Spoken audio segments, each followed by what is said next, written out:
ಮಲ್ಲಾಬಾದ್ ಏತ ನೀರಾವರಿ ಕಾಮಗಾರಿ ಟೆಂಡರ್ ಕರೆದು ತಕ್ಷಣಕ್ಕೆ ಕೆಲಸ ಪ್ರಾರಂಭಿಸದೆ ಹೋದರೆ 3 ಹಂತದಲ್ಲಿ ಹೋರಾಟ ಮಾಡುವುದಾಗಿ ಮಲ್ಲಾಬಾದ್ ಏತ ನೀರಾವರಿ ರೈತ ಹೋರಾಟ ಸಮಿತಿ ವತಿಯಿಂದ ತೀರ್ಮಾನಿಸಲಾಗಿದೆ ಎಂದು ಜೇವರ್ಗಿ ತಾಲೂಕಾ ಮಲ್ಲಾಬಾದ್ ಏತ ನೀರಾವರಿ ಹೋರಾಟ ಸಮಿತಿಯ ಡಾಕ್ಟರ್ ಮಹೇಶ್ ರಾಠೋಡ್ ಹೇಳಿದರು.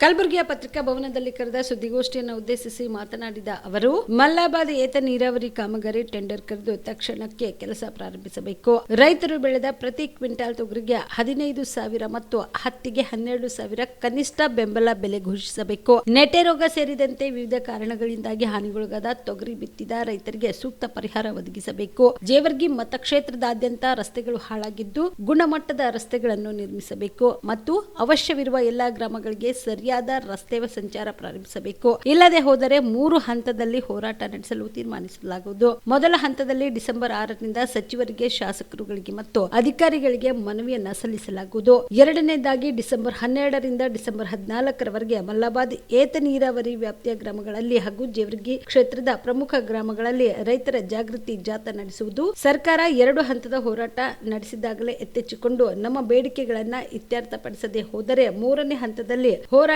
ಅನಿವಾರ್ಯವಾಗಿ ಸಾವಿರಾರು ರೈತರೊಂದಿಗೆ ಎತ್ತಿನ ಬಂಡಿಗಳ ಸಮೇತ ರಾಷ್ಟ್ರೀಯ ಹೆದ್ದಾರಿ ತಡೆದು ಹೋರಾಟ ನಡೆಸಬೇಕಾಗುತ್ತದೆ ಎಂದು ಎಚ್ಚರಿಕೆ ನೀಡಿದರು.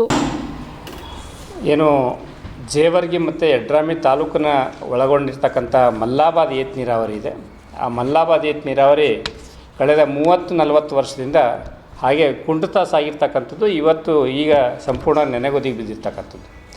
ಅದನ್ನು ಕಾಮಗಾರಿ ಶುರು ಮಾಡಬೇಕು ಅಂತೇಳಿ ಹಲವಾರು ಸಂದರ್ಭದೊಳಗೆ ನಾವು ಹೋರಾಟ ಮಾಡಿ, ಅದರಲ್ಲೂ ವಿಶೇಷವಾಗಿ 2023ರ ಚುನಾವಣೆ ಏನು ವಿಧಾನಸಭೆ ಚುನಾವಣೆಗಿಂತ ಮುಂಚೆ ಸತತವಾಗಿ 3 ತಿಂಗಳು ಚಳವಳಿ ಮಾಡಿರ್ತಕ್ಕಂಥ ಭಾಗದವು 87 ದಿವಸ ಚಳವಳಿ ಮಾಡಿದ್ರ ಕಾರಣಕ್ಕಾಗಿ ಆಗಿನ ಸರ್ಕಾರ 330 ಕೋಟಿ 40 ಲಕ್ಷ ರೂಪಾಯಿ ಅದಕ್ಕೆ ಮೀಸಲಿಟ್ಟು ಟೆಂಡರ್ ಕರಿಬೇಕು ಅಂತಕ್ಕಂಥ ಆದೇಶವನ್ನು ಹೊರಡಿಸಿತ್ತು.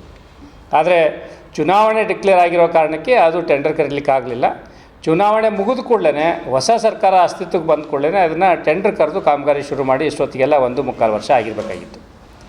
ಮಾನ್ಯ ಮುಖ್ಯಮಂತ್ರಿಗಳು ಯಡ್ರಾಮಿ ಏನು ಚುನಾವಣೆ ಪ್ರಚಾರಕ್ಕೆ ಬಂದಾಗ ನಮ್ಮ ಸರ್ಕಾರ ಅಧಿಕಾರಕ್ಕೆ ಬಂದರೆ ನಾವು 24 ಗಂಟೆಯೊಳಗೆ ಮಲ್ಲಾಬಾದ್ ಏತ ನೀರಾವರಿ ಕಾಮಗಾರಿ ಟೆಂಡರ್ ಕರೆದು ಕೆಲಸ ಸ್ಟಾರ್ಟ್ ಮಾಡ್ತೀವಿ ಅಂತಕ್ಕಂಥದ್ದು ಘೋಷಣೆ ಹೇಳಿ ಇದುವರೆಗೂ ಹತ್ತತ್ರ 2 ವರ್ಷ ಆಗ್ತಾ ಬಂದ್ರೂ ಅದನ್ನು ನಿರ್ಲಕ್ಷ್ಯ ಮಾಡಿರ್ತಕ್ಕಂಥದ್ದು ಭಾಳ ಬೇಸರ ಆಗಿರ್ತಕ್ಕಂಥದ್ದು. ನಾವು ಕಳೆದ ಕಲಬುರಗಿ ಒಳಗೆ ಕ್ಯಾಬಿನೆಟ್ ಸಭೆ ಮಾಡ್ತಕ್ಕಂಥ ಸಂದರ್ಭದಲ್ಲೂ ಕೂಡ ಮಾನ್ಯ ಮುಖ್ಯಮಂತ್ರಿಗಳ ಗಮನಕ್ಕೆ ತಂದಿದ್ವಿ, ಶಾಸಕರ ಗಮನಕ್ಕೆ ತಂದಿದ್ವಿ, ಉಸ್ತುವಾರಿ ಸಚಿವರ ಗಮನಕ್ಕೆ ತಂದಿದ್ವಿ. ಆದರೂ ಕೂಡ ಅವರು ಅದನ್ನು ಮಾಡಿಲ್ಲ. ಹಾಗಾಗಿ ಈಗ ನಾವು ಅನಿವಾರ್ಯವಾಗಿ ಬೆಳಗಾವಿ ಅಧಿವೇಶನ ಸಂದರ್ಭದಲ್ಲಿ ನಾವು ಒಂದು ಇಡೀ ಜನರನ್ನು ಸೇರಿಸ್ಕೊಂಡು ಹಲವಾರು ಸಂಘ ಸಂಸ್ಥೆಗಳನ್ನು ಸೇರಿಸ್ಕೊಂಡು ಜೇವರ್ಗಿ ಮತಕ್ಷೇತ್ರದೊಳಗೆ ಮಲ್ಲಾಬಾದ್ ಏತ ನೀರಾವರಿ ಹೋರಾಟ ಸಮಿತಿಯನ್ನು ಮೊದಲಿಂದ ಈ ಚಳವಳಿ ಮಾಡ್ತಾ ಬಂದಿದ್ದೀವಿ. ಆ ಸಮಿತಿ ವತಿಯಿಂದ ಮತ್ತೆ 3 ಹಂತದ ಹೋರಾಟವನ್ನು ಮಾಡಲಿಕ್ಕೆ ಇವತ್ತು ತೀರ್ಮಾನ ಮಾಡಿದ್ದೇವೆ. ಮೊದಲನೇ ಹಂತದಲ್ಲಿ ನಾವು ನಾಳೆಯಿಂದ ಸಂಬಂಧಪಟ್ಟಿರ್ತಕ್ಕಂಥ ಶಾಸಕರಿಗೆ, ಸಂಬಂಧಪಟ್ಟಿರ್ತಕ್ಕಂಥ ಉಸ್ತುವಾರಿ ಸಚಿವರಿಗೆ ಮತ್ತು ಎಲ್ಲ ಅಧಿಕಾರಿಗಳಿಗೆ ಮನವಿ ಪತ್ರವನ್ನು ನಾಳೆಯಿಂದ ಸಲ್ಲಿಸ್ತೇವೆ. ನೀವು ಈ ಕೂಡಲೇ ಈ ವಿಷಯಕ್ಕೆ ಸಂಬಂಧಪಟ್ಟಂಗೆ ನೀವು ಚರ್ಚೆ ಮಾಡಿ ಟೆಂಡರ್ ಕರೀಲಿಕ್ಕೆ ಟೆಂಡರ್ ಪ್ರೊಸೆಸ್ ಸ್ಟಾರ್ಟ್ ಮಾಡಿರಿ ಅಂತಕ್ಕಂಥ ಮನವಿಯನ್ನು ಕೊಡ್ತೇವೆ.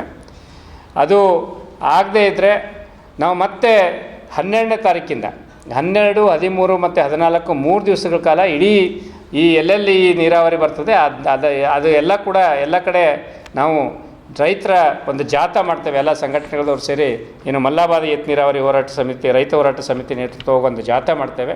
ಕಾಮರೆಡ್ಡಿ ಆರ್ಥೋ ಮತ್ತು ಟ್ರಾಮಾ ಕೇರ್ ಆಸ್ಪತ್ರೆ ಕಲಬುರಗಿ. Doctor S B. ಕಾಮರೆಡ್ಡಿ ಹಾಗೂ ಡಾಕ್ಟರ್ ಪ್ರತಿಮಾ ಎಸ್. ಕಾಮರೆಡ್ಡಿ ಸಾರಥ್ಯದಲ್ಲಿ ಕಳೆದ 11 ವರ್ಷಗಳಿಂದ ಸಾವಿರಾರು ರೋಗಿಗಳಿಗೆ ದಿನದ 24 ಗಂಟೆ ತುರ್ತು ಸೇವೆ ನೀಡಿದ ಶ್ರೇಯಸ್ಸು. ಆರ್ಥೋ ಚಿಕಿತ್ಸೆಗೆ ನುರಿತ ವೈದ್ಯರ ತಂಡ, neuro surgery, joint replacement surgery, interventional pain clinic, plastic surgery, facial maxillo surgery, ದಿನದ 24 ಗಂಟೆ ಲ್ಯಾಬ್ ಸೌಲಭ್ಯ, ದಿನದ 24 ಗಂಟೆ ಮೆಡಿಕಲ್ ಸೌಲಭ್ಯ, ಡಿಜಿಟಲ್ ಎಕ್ಸ್ರೇ, ದಿನದ 24 ಗಂಟೆ ಬ್ಲಡ್ ಬ್ಯಾಂಕ್ ಸರ್ವಿಸ್, ದಿನದ 24 ಗಂಟೆ ಆಂಬ್ಯುಲೆನ್ಸ್ ಸೌಲಭ್ಯ. ಹೆಚ್ಚಿನ ಮಾಹಿತಿಗಾಗಿ ಸಂಪರ್ಕಿಸಿ ಸರ್ಕಾರಿ ಐಟಿಐ ಕಾಲೇಜು ಮುಂಭಾಗ, ಕಾಮರೆಡ್ಡಿ ಆರ್ಥೋ ಮತ್ತು ಟ್ರಾಮಾ ಕೇರ್ ಆಸ್ಪತ್ರೆ ಕಲಬುರಗಿ. Phone number 084722566163.